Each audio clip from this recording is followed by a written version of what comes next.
तो स्वागत है आप सभी को मेरे इस वीडियो में। इस वीडियो में हम विज्ञान भाग 3 कक्षा 8 का अध्याय 4 जो है हमारा कपड़े तरह तरह के और रेशे तरह तरह के का क्वेश्चन आंसर कराना है। ठीक है, इसका क्वेश्चन आंसर हम हल करेंगे।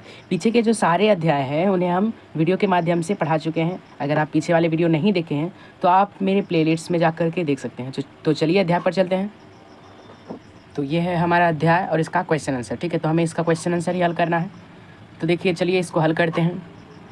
तो देखिए, इसके अंदर पहला जो क्वेश्चन है हमारा कि रिक्त स्थानों की पूर्ति करें, यानी कि नीचे जो भी स्थान है सब में रिक्त स्थान जो है सबका पूरा करना है, इन सबको भरना है। ठीक है, तो संश्लेषित रेशे डैश तथा डैश रेशे भी कहलाते हैं। तो देखिए, इसका उत्तर है कि जो संश्लेषित रेशे होते हैं वे मानव निर्मित अथवा कृत्रिम रेशे कहलाते हैं। ठीक है, अब देखिए, सूती वस्त्र जलने पर जो है हमारा सूती वस्त्र जलने पर कागज़ की जलने की जैसी गंध आएगी। ठीक है, और जबकि जब हम नायलॉन को जलाएंगे तो कैसी बदबू आएगी? तो उबलती हुई फलों की तरह गंध आएगी। ठीक है, अब देखिए हमारा अगला क्वेश्चन है कि सूती और नायलॉन के वस्त्र को फाड़ने पर जो है हमारा सूती वस्त्र, ठीक है, सूती वस्त्र जो है आसानी से फटते हैं। ठीक है, अब हमारा लास्ट क्वेश्चन है इसका कि डैश रेशा सेलुलोज के रासायनिक क्रियाओं द्वारा प्राप्त किए जाते हैं।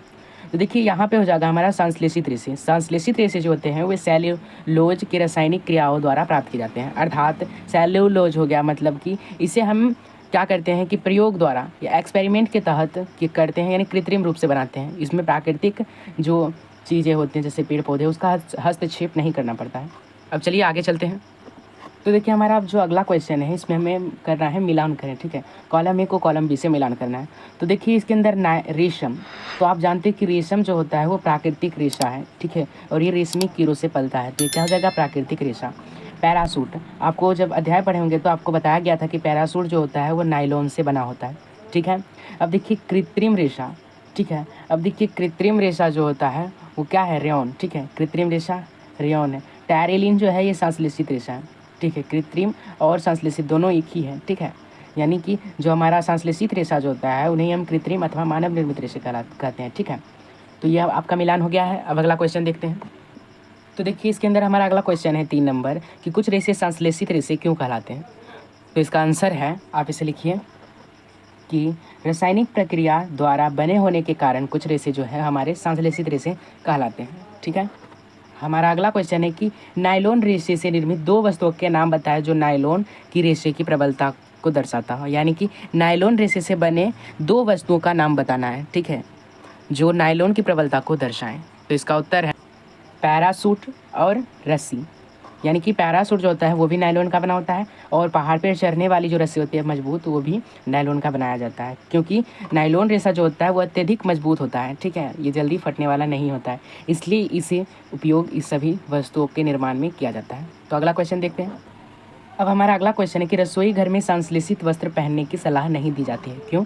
देखिए, संश्लेषित वस्त्र वही मानव निर्मित अथवा कृत्रिम रेशा जो हुआ। ठीक है, तो रसोई घर में जो है वो संश्लेषित वस्त्र हमें क्यों नहीं पहनना चाहिए?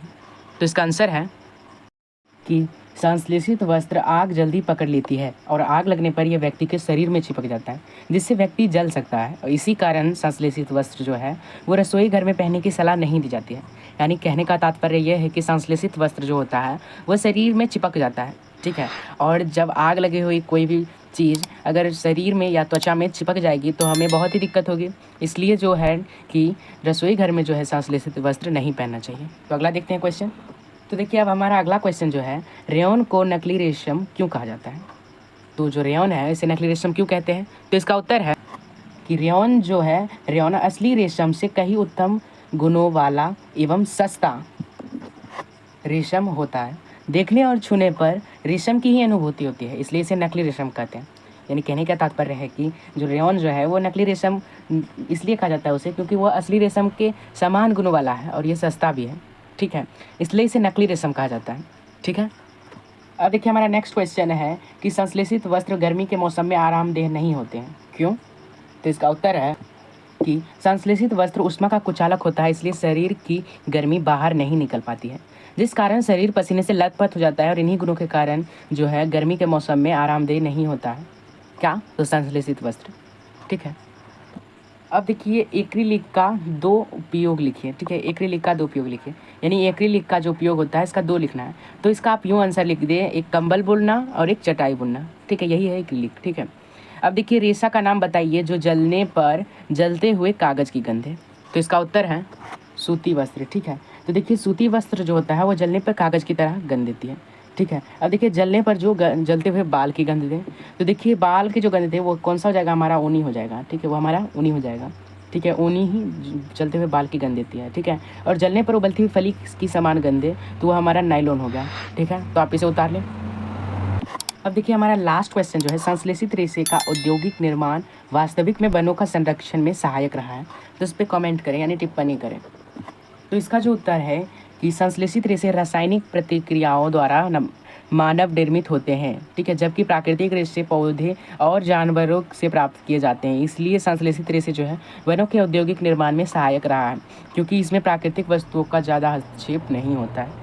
हालांकि जो संश्लेषित रेशे होते हैं उसमें भी कुछ ना कुछ वस्तुएं जो है वो प्राकृतिक ही होती है। ठीक है, परंतु हम उसमें ज़्यादा हस्तक्षेप नहीं करते हैं। वन जो होता है वह खुला रहता है। ठीक है, यानी कि उसमें ज़्यादा हस्तक्षेप नहीं होता है वन में। और जो प्राकृतिक वस्तु है संश्लेषित वस्त्र के मुकाबले प्राकृतिक वस्तुओं में ज़्यादा हस्तक्षेप होता है वनों में। ठीक है, जानवरों में। तो आपका यही आंसर था ये। तो इस प्रकार आपका सारा क्वेश्चन आंसर समाप्त हुआ है।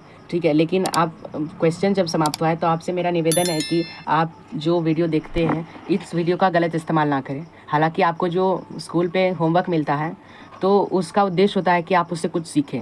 अगर अच्छे से आप नहीं समझे हैं तब वीडियो का सहारा लें। उसके बाद यानी कि जो मैं आपको बताऊं उसको देख लें क्वेश्चन को और उसके बाद आप हल करें। ये नहीं कि मैं यहाँ पे आंसर बता रहा हूँ और आप वहाँ पे कॉपी करते जाए, ये बहुत गलत आदत है। तो आप इसे सुधारेंगे। ठीक है, और हमारे चैनल को सब्सक्राइब जरूर करें, क्योंकि अगर आप मुझे सब्सक्राइब कर लेते हैं तो मेरी जो भी वीडियो है वो आप पर जल्द ही आएगी। और जब सब्सक्राइब करेंगे तो बेल आइकन सेलेक्ट कर लीजिए, क्योंकि जब बेल आइकन सेलेक्ट करते हैं तो मैं यहाँ से जो भी पोस्ट करूँगा वह आपके फ़ोन में तुरंत मैसेज के थ्रू जाएगा, जिससे आप भी सतर्क हो जाएंगे कि न्यू वीडियो आ चुका है और आप भी तैयार रहेंगे। ठीक है, तैयार रहेंगे। तो आप अपना पढ़ाई जारी रखें। हम जल्द ही नए वीडियो के साथ आपके समक्ष उपस्थित रहेंगे। तब तक आप अपना पढ़ाई जारी रखें। मिलेंगे कभी और वीडियो में, तब तक के लिए बाय बाय।